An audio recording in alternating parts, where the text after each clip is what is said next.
केउठी आम शिक्षा व्यवस्था केउठी ए कुनी कुनी पिलांको भविष्यत कुआडे गला 5T स्कूल नारा कुनी कुनी पिलांको प्रतिवाद सते जेमिति आम शिक्षा व्यवस्था को धिक्कार करुछि आउ ये अभिभावक को जुक्ति जेमिति बयान करुछि तांको पिला मानक प्रति होइतिबा अन्याय को इटा तो 1971 मसीह पूरा सरकार अनुदान स्कूल चलूला तापर मझे किछि मास्टर मानकर चक्रांत से माने मास्टर चक्रांत कले आ छुआ से मास्टर को देवाई चाहिए लोक मैंने छुआ गुड़ाक से नहीं गले जो द्वारा कि आम बहुत असुविधा सम्मुखीन हलु एबे आम सरकार जो स्कूल उठी जाइए आम संख्या कमी था एबे आमर पाखापाखि 38 जन छुआ स्ट्रेंथ आमर अच्छी तेणु आम सरकार को निवेदन करुचु आमको पुनः स्कूल पुणे अनुदान प्राप्त करूँ आ शिक्षा गोटे दिंतु आम निजे 2टी मास्टर रखिक निजे चाउल डाली तेल लुण संग्रह कर गाँ वाला चलाऊँ आम 3,000 दौचु चाउल घर का 2 किलो करूँ 250 टंका करूँ आज्ञा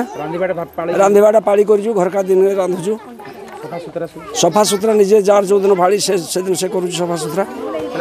चिंता कर ए दृश्य पड़ुछि तो नवीन सरकार को आखिरे ए दृश्य देखि पारुछन्ति तो नवीन सरकार ए अव्यवस्था को नहीं किए देबे उत्तर। संबलपुर जिला नाक्टीदौल ब्लॉक रे थिबा रेंगाली पंचु गाँर ए स्कूल रो कथा कहले न सरे छात्र छात्री अभाव रु सरकार 2019 रे स्कूल भांगी देले फल रे पाठ पढ़िबाकू कुनी कुनी पिलांकू 2 किलोमीटर दूर जीवाकू पड़िला आ 2023 रे पिलांक संख्या बढ़िबारु स्कूल खोलिबाकू गुहारी करथिले ग्रामवासी हेले बारंबार गुहारी करिबा परे भी केही कर्णपात करनथिले। सरकार कहले स्कूल उठी जाइछि साहिब स्कूल को उठी जाइछि साहिब स्कूल उठी जाइबा फल रे आम छात्र छात्री माने जीवा आसबार बाटरे बहुत सम्मुखीन होछंती रास्ता आमर आम गाँव 2.5 किलोमीटर स्कूल को होउछि रास्तार साइकल रे किए गुड़ चपे जाती किए बंधटे पड़ुची बंधरे आज्ञा बुड़ी जबार बहुत संभावना स्कूल को जीवा समय आमर बहुत असुविधा हबारु आमे स्कूल को केमिति पुनरुद्धार करूँ से समय से प्रयास नहीं आम ग्रामवासी माने एकजुट होइछु आमे कलेक्शन करी 2टा टीचर रखीचु आउ 2टा टीचर को 3,000 टका दरमा दौचु आमर मध्याह्न भोजन दिया स्कूल जमी चली अंडा मिलमिकर जमी चली दिया आमर अगस्ट 15 2टा पालन होइछे सरस्वती पूजा गणेश पूजा होइछे आमर पिला संख्या कमी गले माने 30 रु पिला संख्या कमी गले से स्कूल मर्जर हला परे सेते बेले रोस्ट्रिंग थिला 17 आसिक आम सरकारी उच्च प्राथमिक विद्यालय साहिब रे एडमिशन कले आउ से दिन ठारू पिला माने आम स्कूल पढ़ुथिले किंतु एई केते मास हला से गाँर निजस्व खर्च बल रे से माने पिलांकु से विद्यालय खुली के आउ निजस्व खर्च रे आउ टीचर रखिकी 2 जन टीचर रखिकी पाठपढ़ा कार्य चली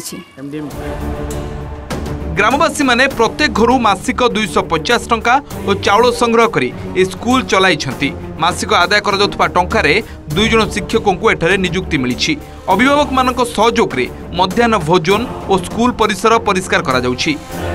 बारंबार गुहारी पर भी सरकार न सुनिबारु एथरो भोट वर्जन करिवे बोली ग्रामवासी चेतावनी दैछंती सेटा तो नूतन गाइडलाइन न आसा पर्यंत जेहेतु बर्जर गोटे चिठी रे हितला बिलो 20 रे तो पुणी जोड़ा मानक जहाँ स्ट्रेंथ हो गलानी